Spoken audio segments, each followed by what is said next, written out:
ხარაგაულის სოფელ ხემაღალისა და ღვერკის მაცხოვრებლები ქართული ოცნების ხელისუფლების ხელმძღვანელ პირებს წერილს უგზავნიან. ადგილობრივები წერილით პრემიერ-მინისტრ ირაკლი კობახიძეს, ჯანდაცვის მინისტრ მიხეილ სარჯველაძესა და სახალხო დამცველ ლევან იოსელიანს მიმართავენ. მოსახლეობა მიმართვაში სოფლებში შექმნილ კრიტიკულ მეწყრულ მდგომარეობასთან დაკავშირებით დახმარებას ითხოვს. მოგმართავთ ხარაგაულის მუნიციპალიტეტის სოფელ ხემაღალსა და სოფელ ღვერკში შექმნილ უმძიმეს ვითარებასთან დაკავშირებით, სადაც თითქმის 4 თვეა აქტიურად და ხილულად მიმდინარეობს მეწყრული პროცესები, რაც ყოველდღიურად აუარესებს მდგომარეობას და უშუალო საფრთხეს უქმნის ადამიანების სიცოცხლესა და საკუთრებას. ადგილობრივი თვითმმართველობის ორგანოების ჩართულობა შექმნილი კრიზისის მართვასთან დაკავშირებით არ არის საკმარისი და ვერ უმკლავდება არსებულ გამოწვევებს. პრობლემის მასშტაბურობა, მისი სირთულე და ის საფრთხეები, რაც სტიქიას მოაქვს, შესაძლოა მოიმატოს, აშკარად სცდება ადგილობრივი რესურსებისა და მუნიციპალიტეტის კომპეტენციის ფარგლებს.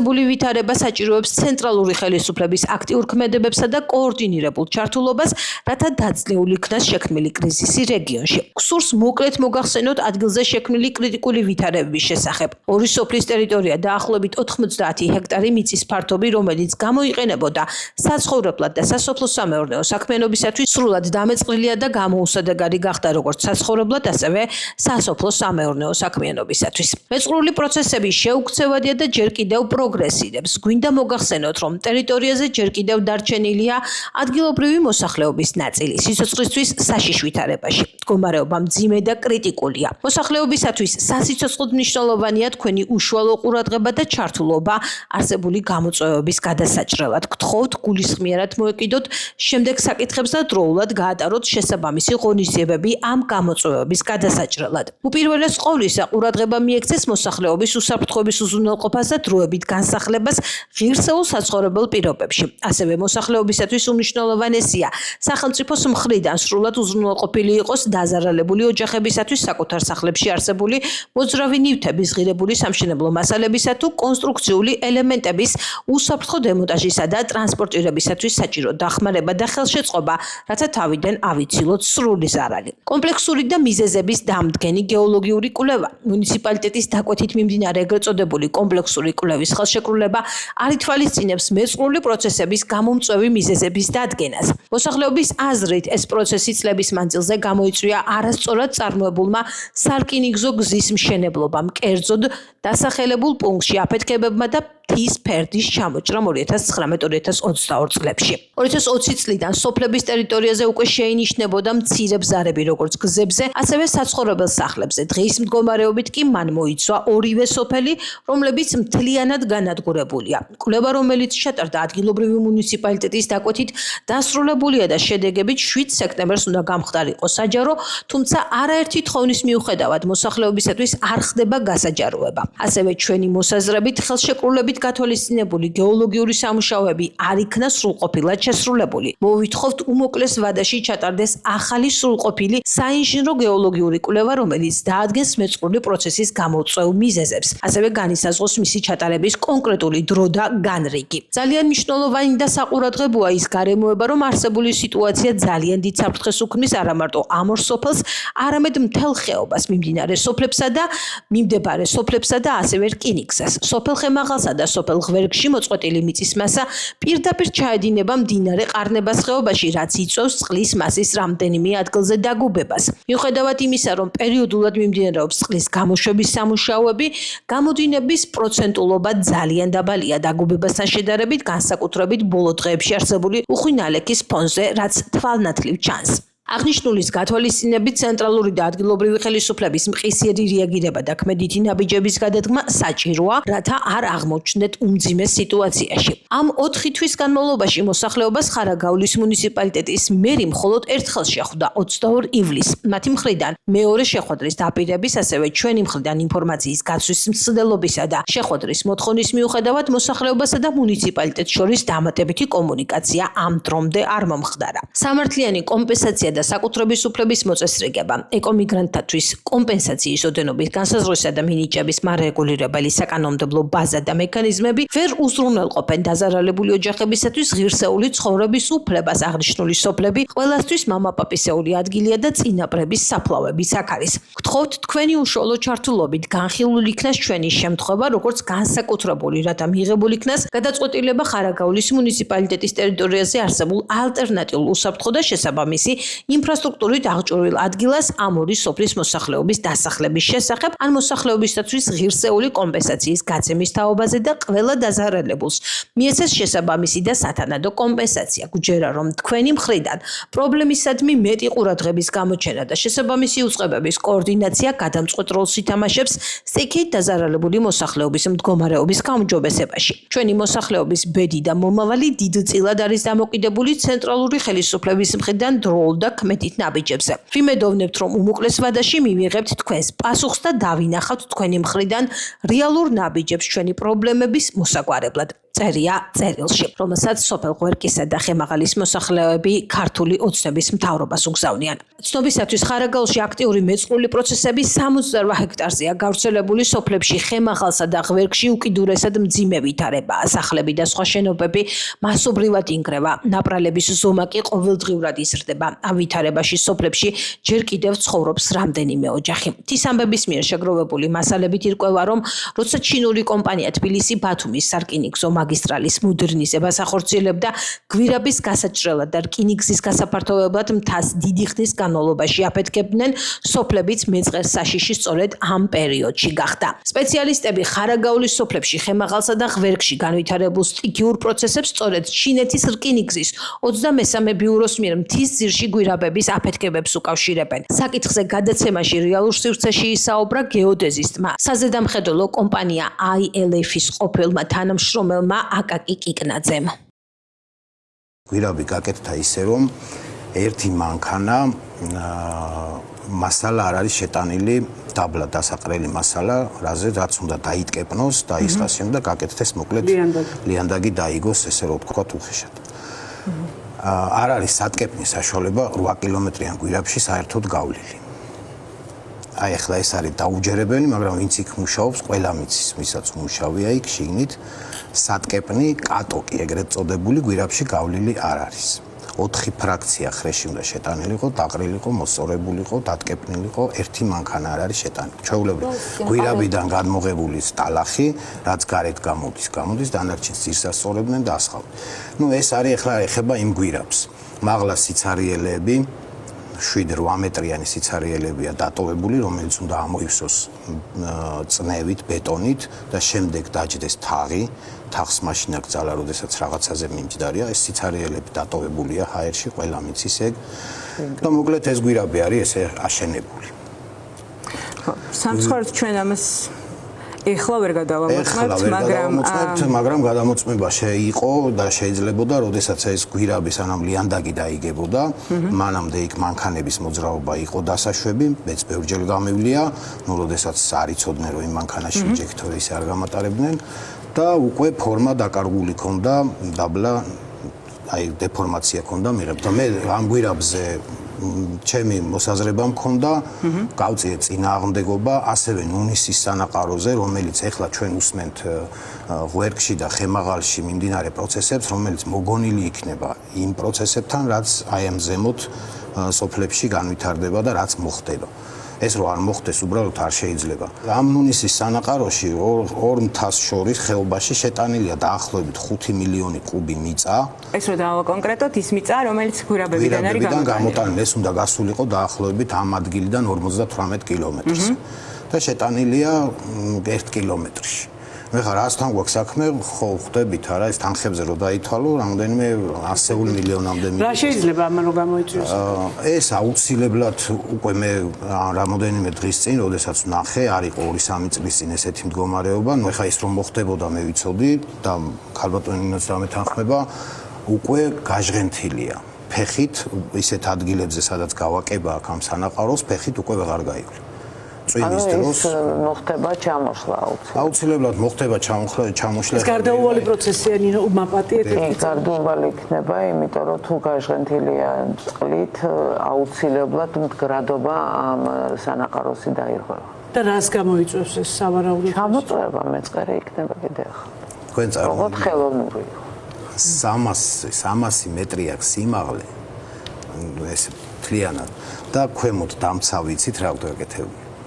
4 მეტრის ეს ეგრეთ წოდებული ბლოკები აქვს წინ დალაგებული. ვერ გააჩერე. 4 ცალი ბლოკი. თან ეს თიხაა ძირითადში და თიხაქვიანი და ესეთი სიტუაცია იგივე ზვარეში. მოსრიალდება.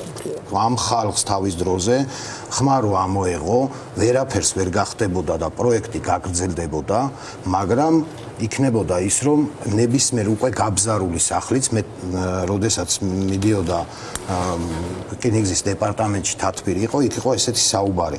თავარია არ გახმაურდეს თემა, ვინმე სახლი გაიხსნება, ეზო გაიხსნება, არ გახმაურდეს, არ მივიდეს ჟურნალისტება. სასამართლოში ვინც უნდა წავიდეს, მერიაში რა წერილიც უნდა დაწერონ, ეს თემა გრძელდება, გაუწელავენ 7-8 წელი, პრობლემა არ ქონდა. თავარია ჟურნალისტი არ ჩართულიყო ამ საქმეში. ბეჟათუბანი სოფელი არ შეიძლება რომ არსებობდეს გვირაბის თავზე, სადაც აფეთქებები მიდიოდა, გვირაბის თავზეა. 90 მეტრზე იბზარება აფეთქების დროს ქანები. 70 მეტრია ბოლო სახლი, რომელიც გვირაბის თავზე დგას. თლიანად დახსნილია და ამიერკავკასიის რკინიგზაზე არის ყველაზე მეწყერ საშიში ადგილი ბეჟათუბანი. კომუნისტების დროს რო ვერაფერი ვერ მოუხერხეს, ხიდები ჩადგეს იქ, ესტაკადა გააკეთეს, მაშინ. ანუ ეს იყო ცნობილი ჯერ კიდევ იმ პერიოდიდან, რომ იყო ძალიან ბეჟათუბანში არ შეიძლებოდა აფეთქება. ბატონო აკაკი, აფეთქებდნენ უფრო დიდი სიმძლავრით, ვიდრე მე აილეფიდან წამოვედი, მუშაობ ხარაგაულის მერიაში, ზედამხედველობის სამსახურში, დღესაც დამიძახეს, მაშინ ახალი მოსული იყო მერი ბატონი თოფურიძე, ხემაღალიდან არის სხვათა შორის და მითხრა, რომ ჩემი სამსახურის უფროსმა გამაგზავნა მანიულაში დასახლება ესეთი აფეთქებებზე. გვირაბის თავზე. პრობლემა შეიქმნა აფეთქებების დროს, სახლში ცვიოდა ქვები, გადმოცვიდა ჭურჭელი, ყველაფერი. ახლა წარმოიდგინეთ ეს რომ დღეში 3 ხდება, ხო? ეს 10 წელიწადში ერთი მიწისძვრა საკმარისია, ხა დღეში 3. ეს სოფელი სად იყო? ეს არის ბეჟათუბანსა და მოლით შორის. ბეჟათუბნიდან გვირაბი აი ქვეშ რო ვთქვი შედის სოფლის ქვეშ და გამოდის მერე ამ ანიულაში დასახლება სოფელია ეს. იყო სოფელი, ახლა ბახმუც გავს ისეთი სიტუაცია. და ავედი იქ აფეთქებებზე, პირველად რო აფეთქეს, ახლა იქ მე ვერაფერს ვერ ვნახავ და მეორედ მე შევამოწმე 35 კილო უნდა მიეცათ კონკრეტულ ერთ მაგალითს ვამბობ, ასაფეთქებელი ნივთიერება. 245 კილო ჰქონდათ მიცემული. მოკლედ იმ დღეს აფეთქება გავაჩერებინე, როგორც ზედამხედველმა, იქ ვინც იყო ახლა დამემორჩილა, იმიტომ რომ არ იყვნენ ის მაღალი რანგის არც ჩინეთის 23 ბიუროდან, არც აილეფიდან არავინ არ იყო. რა სტატუსით იყავით? რა სტატუსით გააჩერეთ? ზედამხედველობის სამსახური წარმომადგენელი, რომ მოსახლეობა შემოიტანა რაღაც საჩივარო პრობლემები, ძალიან დიდი აფეთქებია, 3 დღის განმავლობაში ხდებოდა ეს.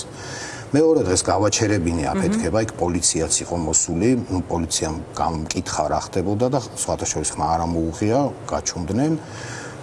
გაჩერდა აფეთქებები, ჩამოვიდა ეს სტეპენ მორანი თავის გეოლოგებით ეგრეთ წოდებული, ვიცი. ეს არის აილეფის ხელმძღვანელი. აილეფის ხელმძღვანელი. ჩინეთის 23 ბიუროს და ნუ ახლა წარმოიდგინე იქიდან მომიშორეს, სამსახურიდან წამოვედი და დავხვდი მერიიდან ზედამხედველო და აჩერებინე აფეთქება.